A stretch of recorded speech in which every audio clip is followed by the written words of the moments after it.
حضور صلی اللہ علیہ وسلم نے نا فجر کی نماز پڑھائی، فجر کی، اور حضور فجر کی نماز پڑھا کے فرمانے لگے بھئی کسی بندے نے روزہ رکھا ہوا ہے آج؟ حضرت عمر کہتے ہیں رات کو میرا ارادہ تھا رکھوں، پر سویرے پھر میں نے گرا دیا، نہیں رکھا۔ حضور نے دوسری دفعہ پوچھا بھئی کسی نے روزہ رکھا ہے؟ تو حضرت صدیق کے اوپر نے ہاتھ کھڑا کیا، عرض کی یا رسول اللہ میں نے رکھا ہوا ہے۔ آپ حکم نہ دیتے تو نہ بتاتا، پر روزہ رکھنا بھی آپ نے توجہ دلائی ہے تو حکم بھی آپ کا بتاؤ تو بتا دیا ہے۔ حضرت عمر کہتے ہیں حضور نے فجر کی نماز پڑھائی، فجر کی۔ دوسرا سوال پوچھا بھی کسی نے کسی بیمار کی تیمارداری کی ہے؟ تو حضرت عمر کہتے ہیں میں نے فٹافٹ عرض کی یا رسول اللہ ابھی تو نماز فجر پڑھی ہے، تو اب گھر جائیں گے تو تیمارداری کریں گے نا۔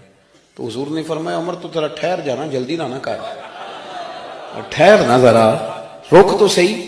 تو حضرت عمر فاروق رضی اللہ تعالیٰ عنہ فرماتے ہیں میں چپ کر گیا، حضور نے فرمایا بتاؤ بھی کسی نے تیمارداری کی ہے؟ تو صدیق اکبر نے ہاتھ کھڑا کیا، عرض کی یا رسول اللہ عبد الرحمن بن عوف رضی اللہ تعالیٰ عنہ 2-3 دن سے نماز پڑھنے نہیں آ رہے تھے، رات میں نے پتہ کرایا تو پتہ چلا بیمار ہے، اور حضور مجھے یہ بھی پتہ ہے وہ میرا یار ہے، مجھے پتہ ہے رات کو جلدی سوچا پر تہجد میں ضرور اٹھتا ہے، تو حضور میں بھی ذرا فجر کا وقت جلدی اٹھا ہوں تو فجر میں آنے سے پہلے عبد الرحمن ابن عوف کی تیمارداری کر کے آیا ہوں۔ حضرت عمر کہتے ہیں میں نہ ہلکا ہلکا ڈھیلا پڑ گیا۔ حضور نے تیسرا سوال پوچھا، فرمایا کسی نے کسی مسکین کو کھانا کھلایا؟ کھانا کھلایا کسی مسکین کو؟ حضرت سیدنا عمر فاروق کہتے ہیں میں نے پھر عرض کی، میں نے کہا یا رسول اللہ ابھی تو فجر پڑی ہے، گھر جائیں گے کوئی چیز لیں گے تو کھانا کھلائیں گے۔ تو حضور پھر مسکرائے، فرمایا عمر تو ذرا ٹھہر نہیں جاتا، ذرا ٹھہر نہ، ذرا نظارہ تو کرنا، گویا یہ شان صدیق اکبر کا جلسہ ہو رہا، ٹھہرنا۔ حضور نے پھر پوچھا بھی کسی نے کسی مسکین کو کھانا کھلایا ہے؟ تو حضرت عمر کہتے ہیں لوگ سارے دائیں بائیں دیکھ رہے تھے اور میں چپ کے ابو بکر کو دیکھ رہا تھا، کہ مجھے پتا تھا کہ بولنا اسی نہیں ہے، اور دل میرا کر رہا تھا کہ کہہ دوں دیو جناب جواب، دل میرا کر رہا تھا۔ وہ سمجھ گئے تھے کہ سونا راضی کن کاموں میں ہو، بس یہ نقطہ انہوں نے پا لیا تھا۔ حضور نے فرمایا بتاؤ کسی مسکین کو روٹی کھلائی ہے؟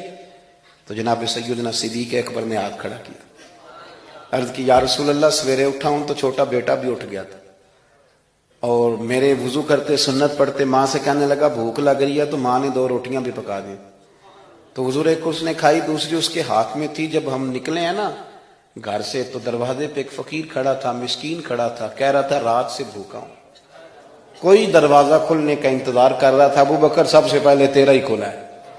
تو حضور میں نا اس مسکین کو ایک روٹی کھلا کے آیا ہوں۔ حضرت عمر فاروق کہتے ہیں میں نے گردن جھکا لی، اور میرے رسول کریم نے فرمایا اے اللہ میرے ابو بکر پہ رحم فرما، اللہ میرے ابو بکر۔ وہ سمجھ گئے تھے، مزاج شناست سمجھ آ گئی تھی کہ حضور کن باتوں میں، اور نا اپنے اوپر وہ سارا کچھ طاری کر لیا تھا انہوں نے، طاری، ان کی ادائیں بالکل ڈھل گئی تھی نبی پاک کی اداؤں۔ 3 دن وہ غار ثور میں رہے تو ہمارے صوفیاء فرماتے ہیں کہ ان پر تجلیاں بھی پڑی محبوب کی معرفت کی۔ جب مدینے آئے نا نبی کریم کو لے کے، تو کچھ لوگوں نے حضور کی زیارت کی تھی، کچھ نے نہیں کی تھی، تو کچھ آتے تو نبی پاک کی دستبوسی کر کے بیٹھ جاتے، حضرت ابو بکر سے ہاتھ نہ ملاتے، اور کچھ صرف حضرت ابو بکر سے ہاتھ ملاتے اور حضور سے ہاتھ ہی نہ ملاتے۔ میری بات پہ توجہ ہے آپ حضرات کی؟ تو کچھ لوگوں کو نا شبہ ہونے لگا، وہ معاذ اللہ سمجھنے لگے کہ شاید یہی اللہ کے رسول ہے۔ حضرت صدیق اکبر یہ کیوں شبہ ہوا؟ تو ہمارے محدثین فرماتے ہیں کہ ابو بکر صدیق بولتے بھی اس طرح تھے جو میرے نبی پاک کا طریقہ، بیٹھتے بھی اس طرح تھے جو رسول پاک کا طریقہ۔ کہتے ہیں انہوں نے امامہ باندھا ہوا تھا تو جو امامے کا پیچ حضور کا ڈھیلا رہ گیا تھا ان کا بھی ڈھیلا رہ گیا تھا، اس طرح اپنے آپ کو مزاج میں ڈھالا تھا، تو من شدی من تو شدم، میں اس طرح ڈھالا تھا مزاج میں، اس طرح کہ کوئی فرق ہی نہیں نظر آتا تھا۔ وہ کہتے ہیں جب حضرت ابو بکر صدیق نے دیکھا نا کہ لوگوں کو تو شک ہو رہا ہے، کوئی میرے ساتھ ہاتھ ملا کے بیٹھ جاتے، تو حضرت صدیق اکبر نے کہا کوئی ایسا کام کرنا چاہیے کہ پتہ چلے آقا کون ہے غلام کون ہے۔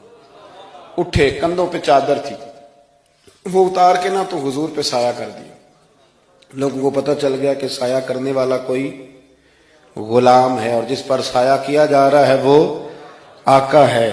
کیا خوبصورت نقطہ لکھا ہے مفسرین نے، شارحین فرماتے ہیں تھوڑی دیر کے لیے، تھوڑی دیر کے لیے، تھوڑی دیر کے لیے حضرت ابوبکر صدیق نے حضور کے سر انور پر اپنی چادر کا سایہ کیا تھا۔